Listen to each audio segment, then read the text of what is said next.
사흘 전 삼척항 인근 바다에서 발견됐다던 북한 어선이 부두에 정박해 주민들과 대화까지 했던 것으로 드러났습니다. 속수무책으로 뚫린 해상 경계에 대한 비판이 고조되고 있습니다. 20일째 접어든 인천 붉은 수돗물 사태는 100% 인재라는 중간조사 결과가 나왔습니다. 인천시는 관계자들을 직위 해제했지만 총체적 부실 대응에 대한 시민들의 분노가 가라앉지 않고 있습니다. 목포 부동산 투기 의혹이 제기됐던 손혜원 의원이 부패방지법 위반 등의 혐의로 불구속 기소됐습니다. 검찰은 손 의원이 목포시로부터 보안 자료를 받은 후 부동산을 집중 매입했다고 밝혔는데 손 의원은 반발했습니다. 한국기독교총연합회 대표회장 전광훈 목사의 이딴 막말에 개신교 원로들이 나섰습니다. 정치적 욕망이나 신념을 위해 교회를 욕되게 하지 말라고 비판했습니다. 함께 살던 친구를 물고문하는 등 2달간 지속적으로 폭행해 숨지게 한 10대 4명을 경찰이 살인죄로 구속 송치하기로 했습니다. 이들은 피해자를 조롱하는 랩을 만들어 부르며 촬영까지 했던 것으로 드러났습니다.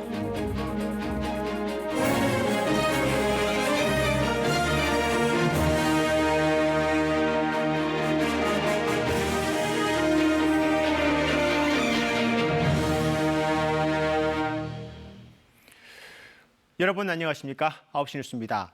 사흘 전에 강원도 삼척항까지 흘러들어온 북한 어선이 아무런 제지도 받지 않은 채 부두에 정박해서 어민들과 대화까지 나눈 사실이 KBS 취재 결과 확인됐습니다. 당국은 처음에 삼척항 인근에서 북한 어선이 발견됐다고 발표했지만 항구 인근도 아니고 북한 어선이 버젓이 항구에 배를 댔다는 겁니다. 2012년 최전방 초소에서 벌어진 이른바 노크 귀순과 다르지 않습니다. 먼저 정면구 기자의 보도입니다. 강원도 삼척항에서 최근 발견된 북한 어선입니다. 민간 어선들이 드나드는 부두 안쪽에 정박해 있습니다. 비교적 말끔한 복장을 한 북한 어민 4명이 배 위에 서 있고 막 육지로 상륙하기 직전입니다. 이 사진은 주변에 있던 우리 어민이 휴대전화로 촬영했습니다.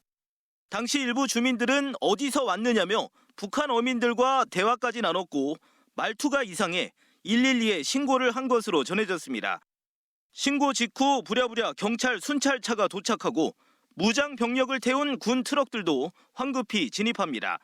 잠시 후 해경 경비정이 줄을 매달아 북한 어선을 예인해 나갑니다. 삼척항에 있던 북한 어선을 뒤늦게 인근 군사 항구로 예인하는 겁니다. 어민들은 애당초 방파제에서 처음 발견된 북한 어선이 아무런 제지 없이 부두까지 이동해 정박했다고 증언했습니다. 삼척항 인근에서 발견됐다는 당국 발표는 거짓이라는 얘기입니다. 그것은 거짓말이죠. 공기로 왔죠. 해경배가 절대 예인해서 들어오지 않았어. 이미 배가 와 있는 다음에. 최초 신고자도 조업하던 어민이 아니라 방파제 낚시꾼이라며 관계기관이 사실을 은폐하고 있다고 주장했습니다. 북한 어선이 정박한 곳으로 알려진 부두입니다. 이 부두 옆에는 우리 어민들이 수산물을 사고 파는 일명 어판장이 인접해 있습니다. 어민들은 지난 2012년 최전방 초소에서 벌어진 이른바 노크 귀순과 다를 바 없다며 안전 대책을 촉구했습니다. KBS 뉴스 정명구입니다. 네, 현재 북한 어선을 타고 온 북한 주민 4명 가운데 2명은 귀순 의사를 밝혔고 북한으로 돌아가겠다는 2명은 오늘 송환했습니다. 그런데 북한 어선에 탄 주민들의 사진을 보면 선원들의 복장도 어민 같지 않고 어구도 없어서 이게 어선인지도 확실치 않습니다. KBS 취재 결과 북한 어선에 탄 주민 가운데에는 군인도 포함된 것으로 확인됐습니다. 이어서 한승현 기자의 보도입니다. 북한 선박에는 어구도 조업 흔적도 보이지 않습니다.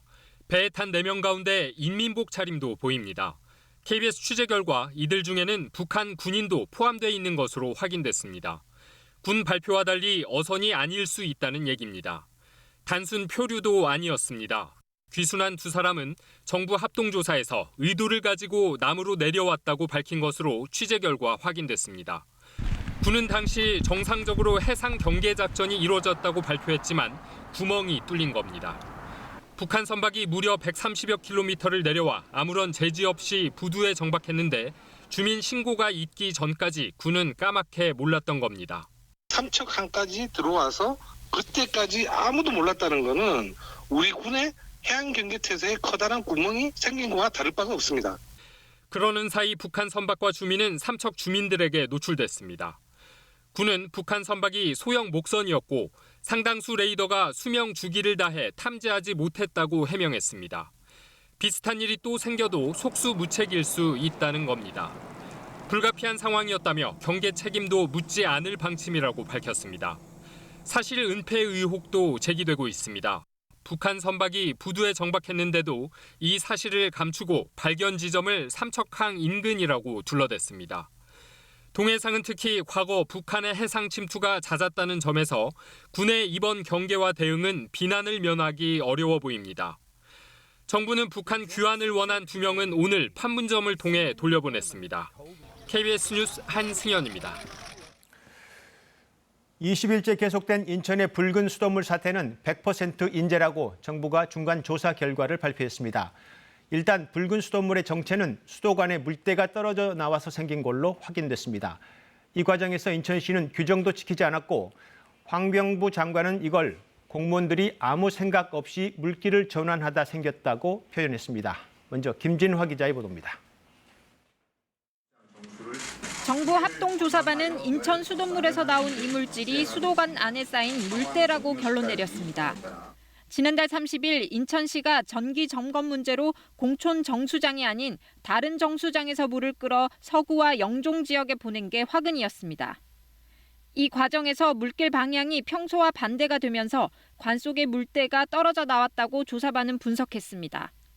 인천시는 규정도 지키지 않았습니다. 국가건설기준상 물길 전환은 이물질 발생 여부를 살피면서 해야 합니다. 보통 10시간이 걸리는데 이번엔 단 10분 만에 밸브를 여는 바람에 유속이 2배로 급증했습니다. 과거에 했을 때 문제가 없었다라는 생각, 한 이틀 정도 후에 가라앉았다 이런 생각을 하고 진행을 하다 보니까 이 국가건설기준이나 이런 부분들을 충분히 고려하지 않은 측면이 있습니다. 조명래 환경부 장관은 공무원들이 아무 생각 없이 수계 전환을 하다 생긴 100% 인재라고 규정했습니다. 또 현장 담당자들이 뭔가 숨기는 듯한 느낌을 받았다며 필요할 경우 감사원 감사도 요청하겠다고 밝혔습니다. 그렇게 조치한 이유가 뭐냐 그러지 뭐. 일반적으로 그렇게 합니까? 네, 저희는 그렇게 작업을. 환경부는 붉은 수돗물의 이물질은 대부분 알루미늄과 망간 성분이라며 식수로는 권하지 않지만 빨래와 설거지용으로는 쓸 수 있다고 설명했습니다.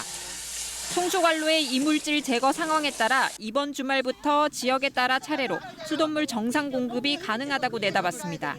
KBS 뉴스 김진아입니다. 네, 붉은 수돗물도 그렇지만 주민들을 분노하게 만든 건 인천시의 태도였습니다. 이 붉은 수돗물이 나와도 초기에는 먹는 물에 지장 없다고 하더니 나중에는 생활용수로 써도 된다는 말을 거듭 되풀이했습니다. 정수장 물이 얼마나 맑은지를 측정하는 탁도계도 고장나 있었습니다. 이진현 기자가 취재했습니다. 지난달 30일 오전 인천 서구에 물을 공급하는 공촌 정수장 탁도가 급격히 증가합니다. 탁도가 수질 기준을 넘어섰지만 정수장은 별도의 조치를 하지 않고 물을 그대로 내보냅니다. 당일날 나간 물까지는 잘 모르겠는데 나가는 물에 그렇게 오염된 물 나가는 흔적은 안 보여요. 정수장의 물의 탁도를 측정하는 기계가 고장났지만 이 같은 사실조차 몰랐던 겁니다. 사태 초기 육안으로 물 색깔이 붉게 보였지만 인천시는 며칠 동안 먹는 물 기준에 적합하다는 말만 되풀이했습니다. 오늘 발표 결과 먹는 물 기준 초과 사례도 9건이나 드러났고 식수로 권장하기는 타당하지 않다는 결론이 났습니다. 생활용수로는 써도 된다고 하지만 이마저도 선뜻 내키지 않습니다. 아기들을 키우고 있는 집들은 물을 아예 사용하지 못하고 뭐 친척집이든 친구집이든 있는 상태로 지금 거의 지금 뭐 피난 같지 않은 피난을 생활을 하고 있습니다. 인천시의 발표와 달리 주민들은 피해 지역의 28%만 생수를 지원받고 있고 이 개별적으로 구입한 생수 비용과 저수지 청소비 지원 기준 등은 정해지지도 않았다며 불만을 토로합니다.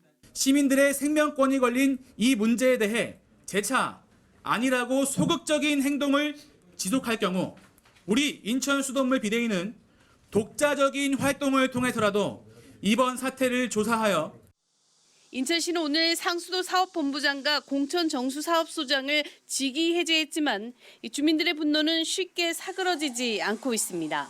KBS 뉴스 이진현입니다.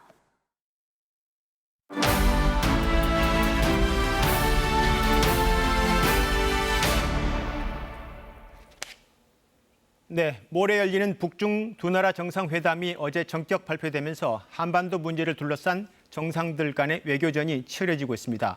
무엇보다 교착 국면인 한반도 비핵화 협상이 어떻게 풀려갈지 청와대와 워싱턴, 베이징을 동시에 연결해서 짚어보겠습니다.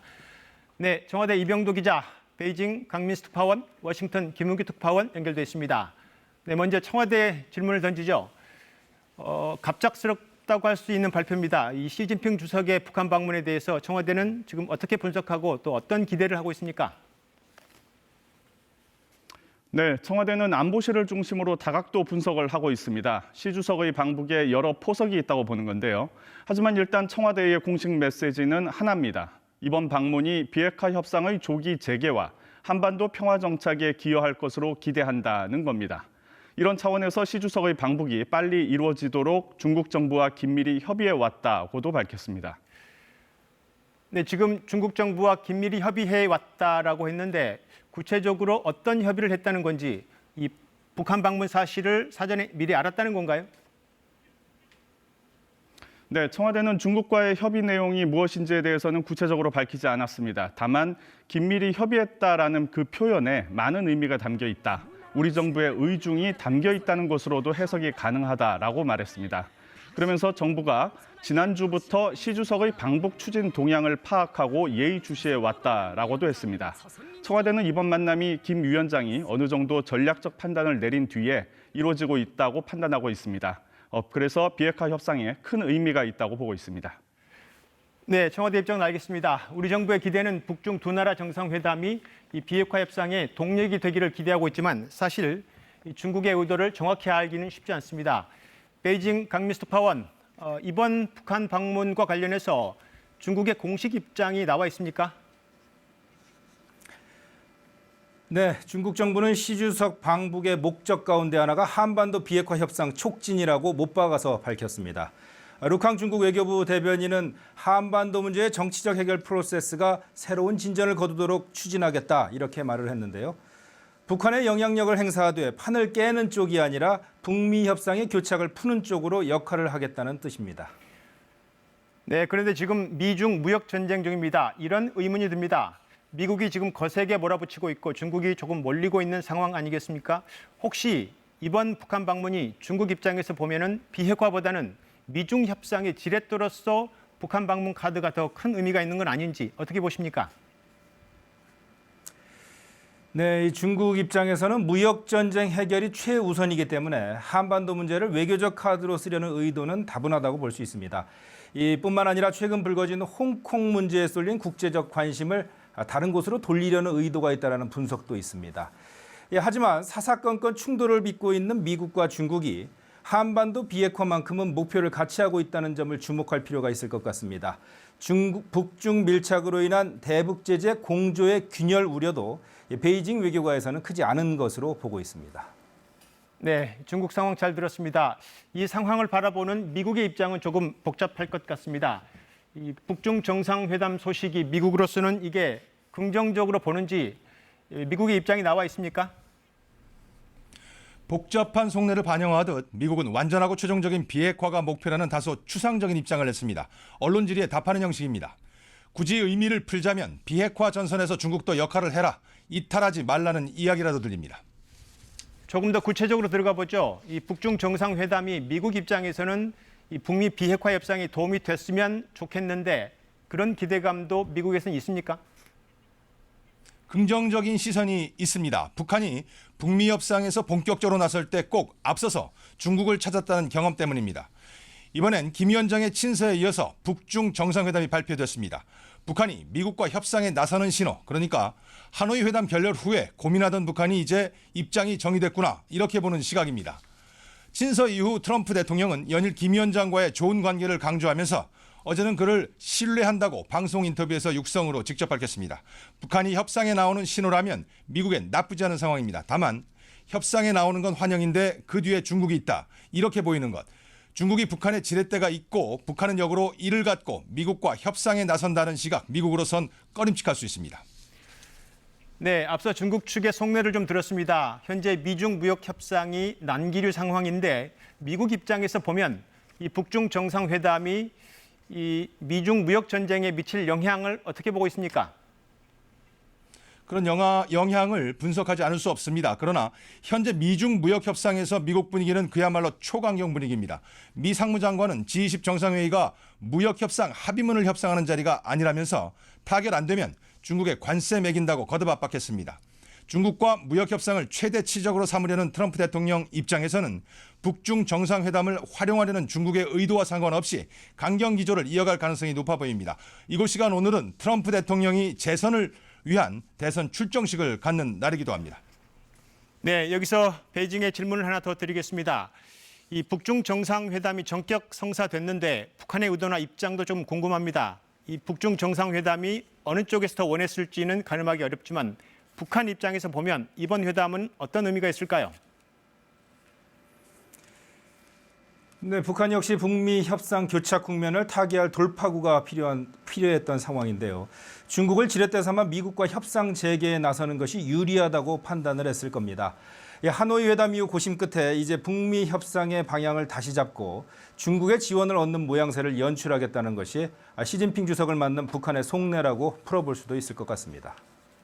네, 다음 주를 좀 전망해보죠. 다음 주에 오사카 G20 정상회의에서 한중미 정상들이 만날 것 같은데 이 모레 열릴 북중 정상회담이 북미 비핵화 협상에 어떤 영향을 미칠 걸로 그곳에는 보고 있습니까? 네, 일단은 교착됐던 협상의 긍정적인 변화 가능성이 높아 보입니다. 이 미국이 제기한 중국 배후론을 의식해서 방북을 미뤄온 시진핑 주석인 만큼 이번에는 뭔가 상황을 호전시킬 수 있다, 또 혹은 호전시켜야 한다, 이런 판단이 있었을 것이란 분석이 많습니다. 북중 정상회담 이후에 G20에서 한국, 미국, 중국 정상들이 만나게 될 텐데요. 미국과 소통하고 있는 우리 정부가 중국과도 긴밀하게 협의해왔다고 밝힌 만큼 남북, 미중이 어느 정도 교감을 갖고 현재 대화 재개에 노력하는 분위기가 감지되고 있다고 볼 수도 있겠습니다. 네, 마지막으로 청와대에 질문을 좀 드리겠습니다. 문 대통령이 북유럽 순방 중에 4번째 남북 정상회담을 바란다 이렇게 거듭 말했는데 이번 시 주석의 방북으로 남북 정상이 만나기에는 어렵다 이런 관측도 나오고 있는 거죠? 네, 그렇습니다. 청와대가 오늘 이에 대한 입장도 밝혔는데요. 남북 정상회담이 빨리 열리면 좋겠지만 중요한 목표는 한반도 평화와 비핵화이지 남북이 만나는 것 자체가 아니다. 그래서 남북 정상회담에 매달리지 않겠다 이렇게 밝혔습니다. 그러면서 한반도 평화를 위한 길에서 어떤 것이 합리적이고 효율적인 것인지를 매 순간 판단하는 것이라고도 했습니다. 다시 말해서 지금 이 순간은 누구든지 간에 김정은 위원장을 만나서 대화 재개를 촉구하는 것이 중요하다는 얘기입니다. 빨리 남북 정상에 만나자는 기존 입장에서 다소 물러선 것 아니냐 이런 해석도 나왔지만 그만큼 청와대는 시 주석의 방북에 기대를 걸고 있는 것 같습니다. 네, 지금까지 청와대 워싱턴 베이징 사무원 연결이었습니다. 네, 다음 소식입니다. 이 사람에게 충성하지 않는다. 윤석열 검찰총장 후보자를 상징하는 이 말 이외에도 또 다른 말이 윤 후보자를 따라다니고 있습니다. 바로 수사로 보복하면 깡패지 검사입니까? 이 말입니다. 한국당이 이 말과 또 윤 후보자를 겨냥해서 인사청문회에서 저지하겠다고 나섰습니다. 인사청문회를 명분 삼아서 국회 복귀, 국회로 들어오겠다는 뜻으로 읽히고 있습니다. 송락규 기자가 자세한 소식 전해드리겠습니다. 자유한국당 정책의총 윤석열 후보자의 옛 뉴스 인터뷰가 나옵니다. 검사가 수사권 가지고 보복하면 그게 깡패지 그게 검사입니까? 좌천됐던 윤 후보자가 국정농단 특검팀으로 복귀하면 보복 우려가 있다고 묻자 답한 건데 녹취를 다 틀고 한국당은 이렇게 말했습니다. 긴 말씀 드리지 않겠습니다. 저분 검사입니까? 깡패입니까? 그러고선 윤 후보자를 인사청문회에서 저지하겠다고 했습니다. 패스트트랙 폭거에 저항한 정치인을 반드시 내년 선거에 주저앉혀버리겠다는 계획마저 엿보이기도 합니다. 그러나 우리는 당당히 맞설 겁니다. 국회 소집을 거부했던 한국당이 청문회는 하겠다고 나선 겁니다. 한국당은 적폐청산 수사가 편파, 보복 수사라는 주장을 펼 것으로 예상됩니다. 또 지난해 제기했던 윤 후보자의 처가 관련 의혹을 다시 꺼내들 것으로 보입니다. 실질적으로 사기를 한 주범인 장모는 아니 아무리 국감장이지만 너무하신 거 아닙니까? 질문은 민주당은 그만 오락가락하고 빨리 들어오라고 압박했습니다. 국회 복귀해서 검증하겠다는 건지 말겠다는 건지 아직은 알 수 없습니다. 국회 정상화에 응할 것을 거듭 요청합니다. 여야는 인사청문 요청안이 오는 대로 청문회 일정을 논의합니다. 여야 사당의 국회 정상화 압박에 4대1로 고립된 한국당이 검찰총장, 국세청장 인사청문회로 출구 전략을 찾는 것 아니냐는 관측도 나옵니다. KBS 뉴스 송락규입니다. 무소속 손혜원 의원이 부패방지법 위반 등의 혐의로 재판에 넘겨졌습니다. 목포 구도심에 부동산을 매입하는 데 활용한 부동산 개발 자료는 공직업무 처리 중 알게 된 비밀에 해당하고 다른 사람의 명의를 빌린 것도 부동산 실명법을 위반했다는 겁니다. 강병수 기자입니다. 검찰이 무소속 손혜원 의원을 불구속 기소하며 적용한 혐의는 부패방지법과 부동산 실명법 위반입니다. 우선 손 의원이 2017년 5월과 9월 두 차례에 걸쳐 목포시로부터 받은 도시재생사업 자료는 일반인에게는 공개되지 않는 보안 자료로 공직 업무 도중 취득한 비밀에 해당된다고 검찰은 판단했습니다. 국회의원이 도와주겠다는 그런 의사를 보였기 때문에 자연스럽게 협의 과정에서 이 자료를 보내준 거죠. 손 의원은 이 자료를 받고 난 후 올해 1월까지 사업구역 안에 있는 토지 26필지와 건물 21채를 매입했는데 결국 손 의원이 공무상 취득한 비밀을 이용해 사적 이익을 얻었다고 검찰은 본 겁니다. 또 손 의원이 증여했다고 주장하는 조카 명의의 토지 3필지와 건물 2채는 차명으로 사들인 것으로 판단했습니다. 검찰은 손 의원의 보좌관 조모 씨도 같은 혐의로 재판에 넘겼습니다.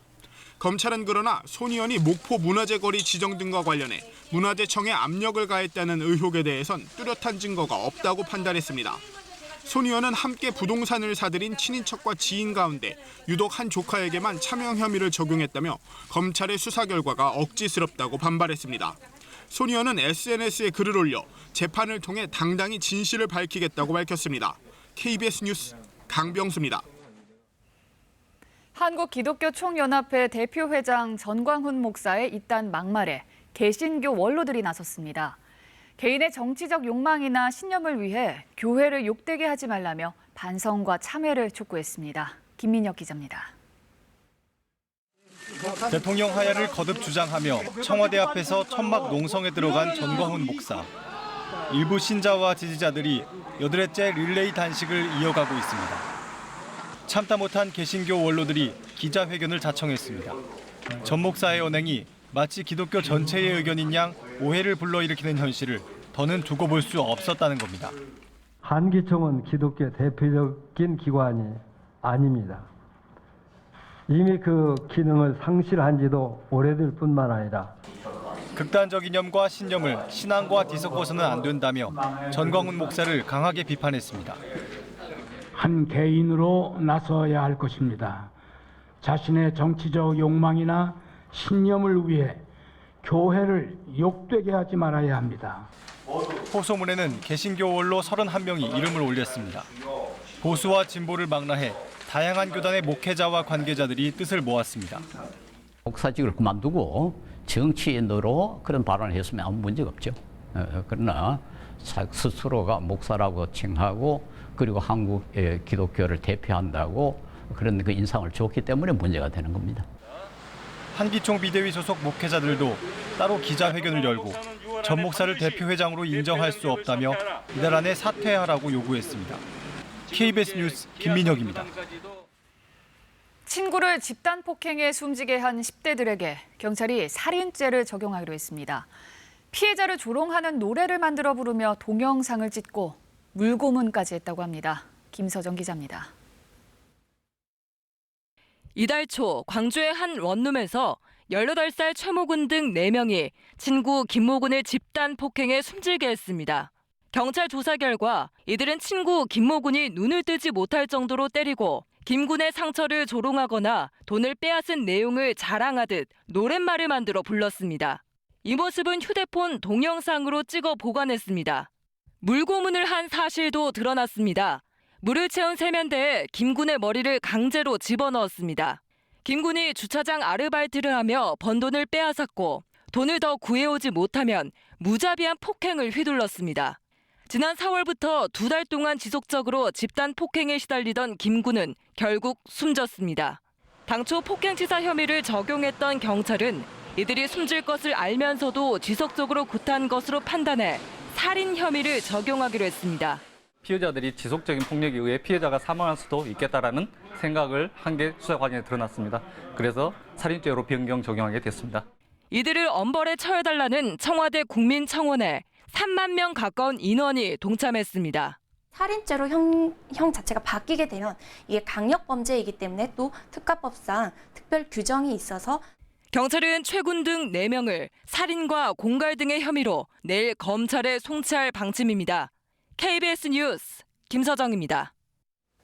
국민권익위원회가 YG 양현석 씨에 대한 마약 수사 관련 공익신고 사건을 대검찰청에 넘겼습니다.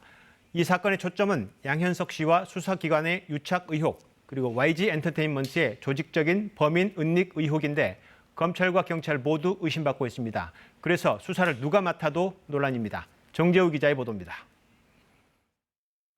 국민권익위원회가 오늘 YG 마약 수사 무마 의혹 등이 담긴 공익신고 사건을 대검찰청에 이첩했습니다.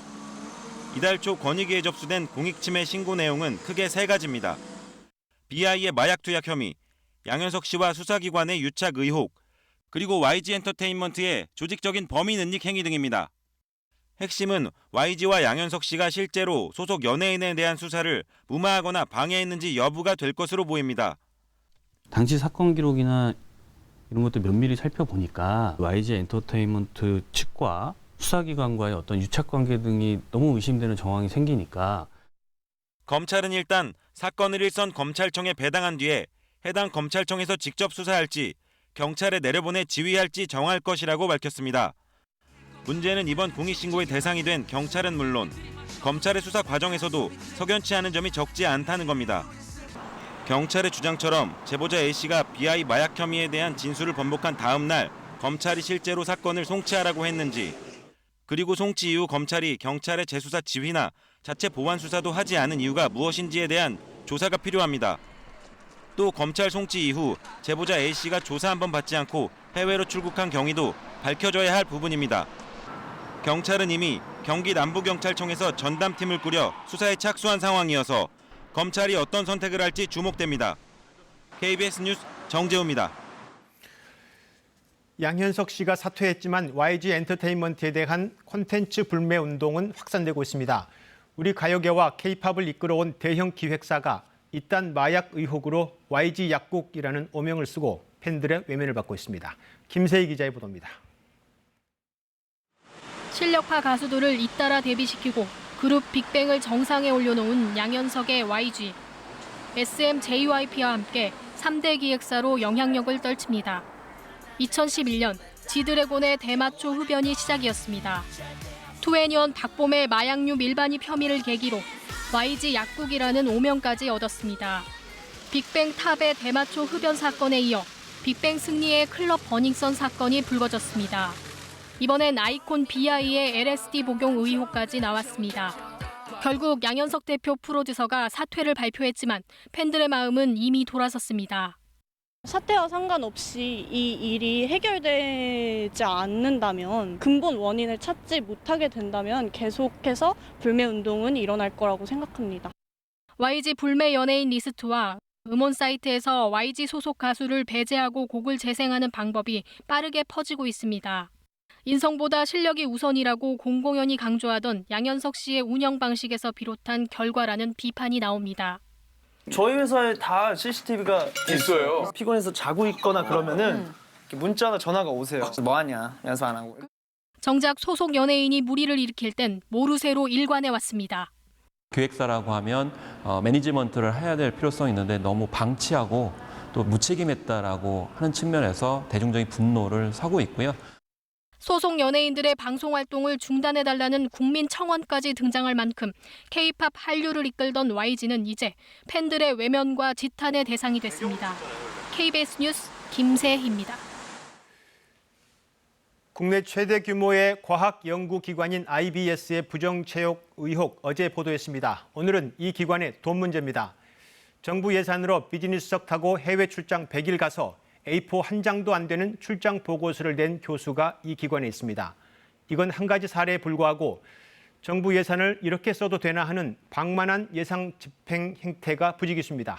정하연 기자가 취재했습니다. IBS 산하연구단의 한 교수, 매년 연말이 되면 한 달씩 자신의 집이 있는 독일로 출장을 갑니다. 이 교수의 해외 출장 보고서입니다. 비즈니스석을 타고 다녀온 출장 보고서는 간략한 일정과 본인 얼굴 사진이 전부입니다. 또 다른 교수의 출장 보고서, 2017년에만 7차례 100일간 해외 출장을 갔습니다. 출장 보고서는 다 합쳐서 A4 한 장 분량도 안 됩니다. KBS가 입수한 과학기술정보통신부의 특별점검 보고서에도 해외 출장 예산 집행 여비 기준이 고위 공무원 수준이다. 결과 보고서가 부실하다고 지적합니다. 그렇게 긴 시간 동안 자주 갔을 때 연구하는 데 도움이 되지 않고 공유가 안 된다고 하면 가야 될 이유는 무엇인가? 공공의 연구를 정부 돈으로 하는 측면에서 우려를 표명했던 부분인 겁니다. 예산을 쌈짓돈처럼 쓰기도 했습니다. A 연구단장은 연구단 소속이 아닌 동료 교수 8명에게 허위 견적서까지 만들어 재료비, 시험 분석비 등 총 2억 8천여만 원을 대줬습니다. B 연구단장 역시 아는 교수 2명이 쓴 1억 4천여만 원을 재료비 명목으로 내줬습니다. 그해 다 소진을 못 해버리면 그 다음에 예산이 깎인다는 거죠.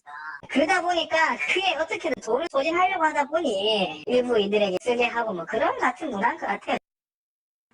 실험 장비를 살 때는 경쟁 입찰을 피하려고 계약 금액을 잘게 쪼개거나 외부 검증을 안 받으려고 적은 액수로 반복해서 사들인 게 6년간 100억 원이 넘었습니다.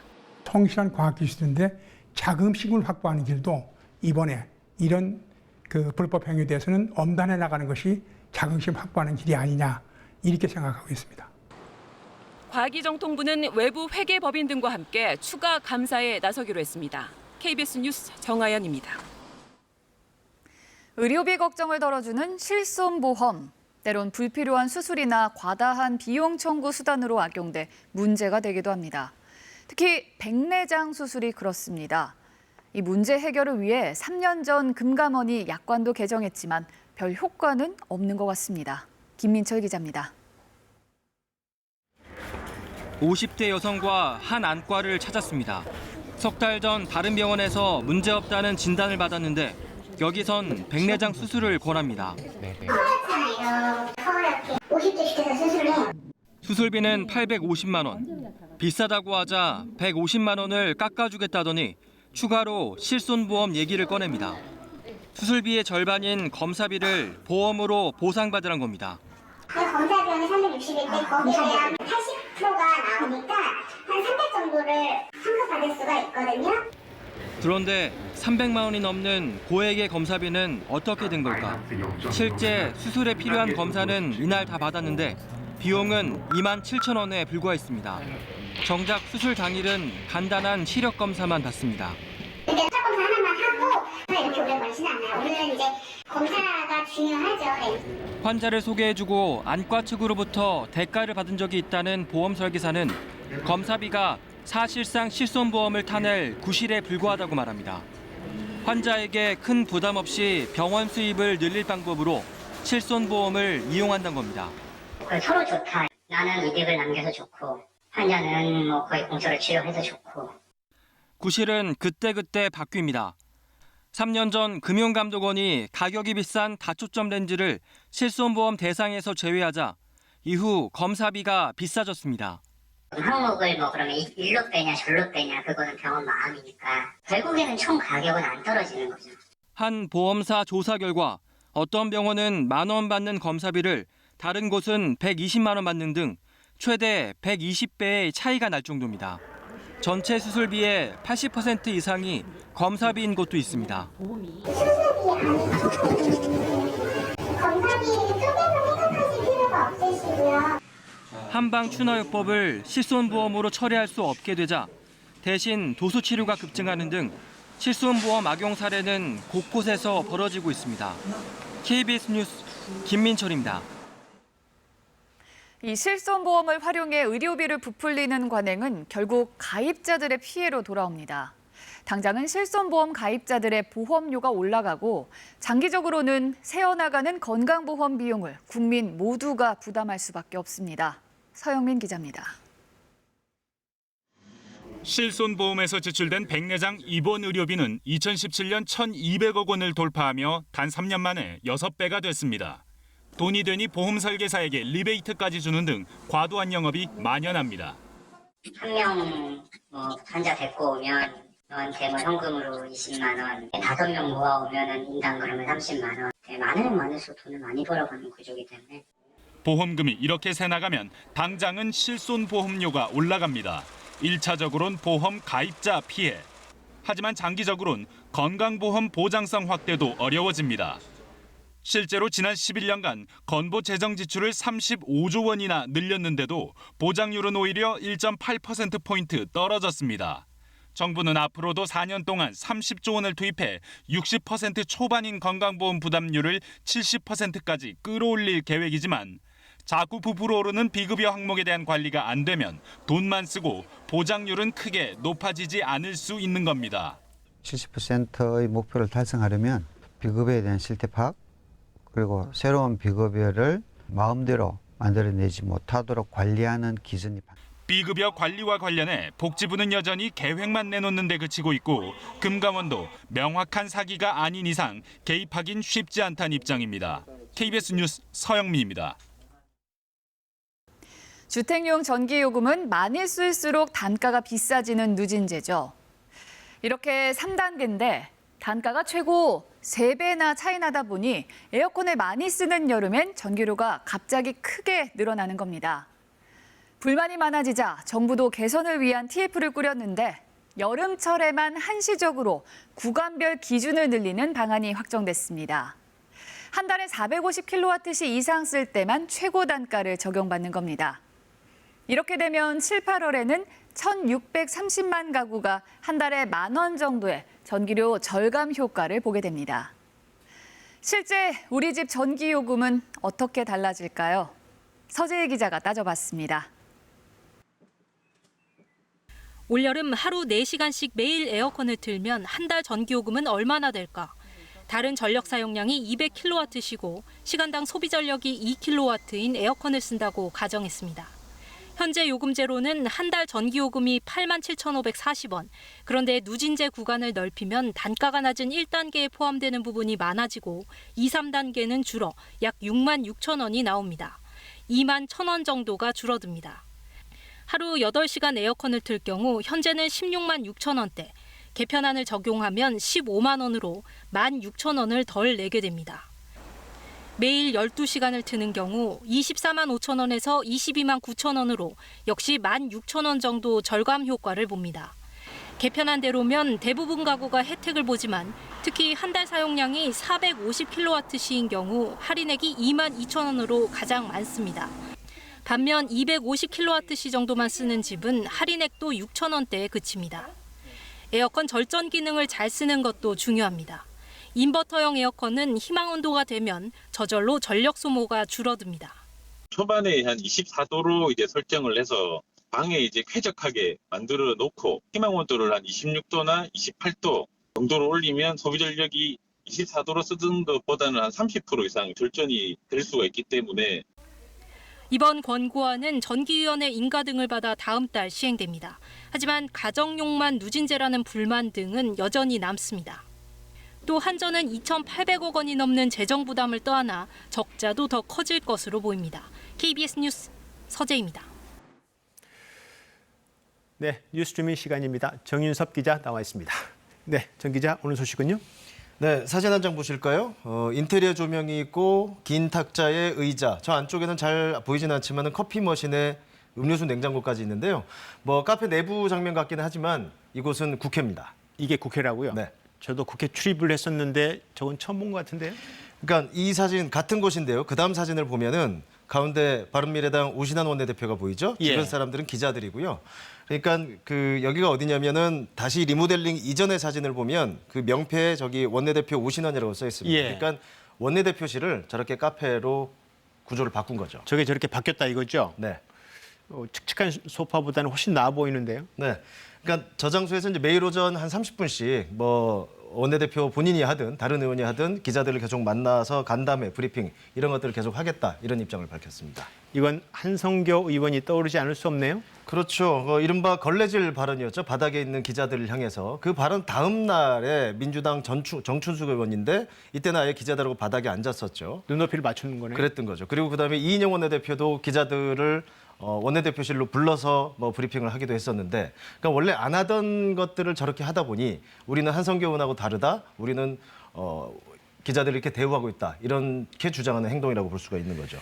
조금 아이러니합니다. 이게 한성교 의원의 이른바 막말로 인해서 이런 변화, 이런 한성교 효과 이렇게 불러도 되나요? 그렇죠. 이제 저런 변화는 나름 서로 편의를 배려한 것도 있지만은 이제 소통은 자연스러워지고 아무래도 공식적인 자리처럼 분위기가 형성이 되다 보니까 뭐 의원들도 발언이 좀 달라질 수 있지 않을까 이런 기대가 좀 나오고 있는데요. 오늘은 한 가지 소식을 더 준비를 했습니다. 뭔가요? 지난번에 이른바 동물국회 사태가 있었죠. 여야 국회의원 보좌진 이렇게 한 160여 명이 서로 고발을 당했는데 오늘 정의당 윤소아 원내대표가 관련 발언을 했거든요. 일단 주목해서 들어보겠습니다. 한국당 폭력 행사자 중에서도 보좌진만이 조사를 받은 것으로 알려지고 있습니다. 한마디로 국회의원 봐주기며 눈치 보기, 그리고 범죄를 저질러도 면책되는 또 다른 특권이라 할 만합니다. 이 국회 쌍방 고발과 관련해서 보좌관들만 조사를 받고 국회의원들은 조사를 안 받았다. 이게 사실인가요? 그러니까 그게 사실이라면 또 다른 문제로 확산이 됐겠죠. 그래서 저희가 검찰, 경찰의 수사를 맡고 있는 부서에 확인을 해보니까 지금까지 고발인 조사를 했는데 대신 피고발인 조사는 없었다라고 답변했거든요. 그러니까 그 여야건, 국회의원이건 보좌진이건 가해자 조사는 하지 않았다 이렇게 답했습니다. 그래서 저희가 거꾸로 다시 윤 의원에게 얘기를 해봤습니다. 사실이 없다고 하니까. 그러니까 윤 의원실에서는 착각했다, 오해했다 이렇게 밝혔습니다. 일단 팩트 체크는 된 거네요. 그런데 이 사건에 대한 수사 속도가 조금 늦다는 느낌이 들어요. 그렇습니다. 그래서 윤소아 의원도 덧붙여 한 말이 나부터 소환해서 조사를 해라. 또 지난주에는 민주당 이종걸 의원이 미 퍼스트 이런 표현을 하면서 역시 나부터 조사해라 이런 식으로 수사에 속도를 낼 것을 촉구를 했습니다. 오늘 소식은 여기까지입니다. 네, 잘 들었습니다. 뉴스주민 정윤섭 기자였습니다.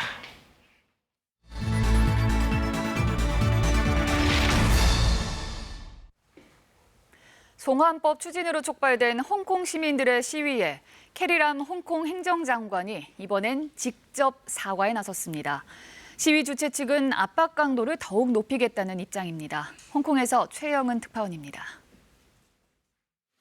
200만 검은 물결에 놀란 캐리람 홍콩 행정장관이 서면 사과 이틀 만에 직접 시민들 앞에 섰습니다. 정부가 대처를 잘못했고 반성하고 있다고 밝혔습니다. 하지만 기회를 달라며 사퇴 요구에는 선을 그었습니다. 특히 시민들의 공분을 부른 폭동 언급과 관련해서도 입장을 완전히 철회하지는 않았습니다.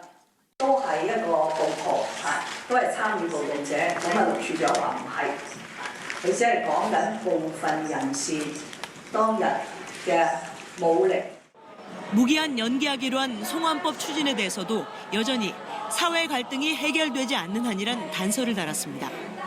캐리람 장관의 직접 사과에도 야당과 시민단체들은 물러서지 않을 것임을 분명히 했습니다. 송환법 처리를 연기하고 사과를 했어도 정부의 기존 입장이 바뀐 건 하나도 없기 때문에 물러설 수 없다는 것입니다.